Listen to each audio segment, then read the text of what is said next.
Министерството за животна средина и просторно планирање упати известување до заинтересираната јавност дека во рамките на ИПА проектот изработка на проектни студии, студии за изводливост, оцена на влијание врз животната средина, анализа на трошоци и добивки и проектна документација за воспоставување на систем за интегрирано управување со отпад во источен и североисточен регион, ја достави студијата за оцена на влијание врз животната средина, воспоставување на систем за интегрирано управување со отпад во источен и североисточен регион и истата е достапна за увид. Јавната расправа по студијата за оцена на влијание врз животната средина за проектот воспоставување на систем за интегрирано управување со отпад во источен и североисточен регион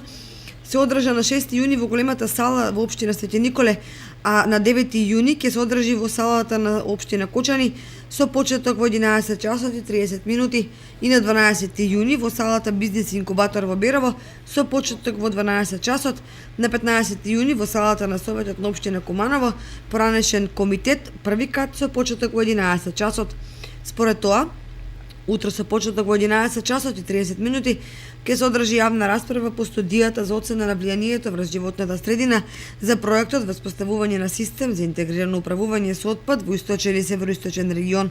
Јавната расправа ја организира Министерството за животна средина и просторно планирање.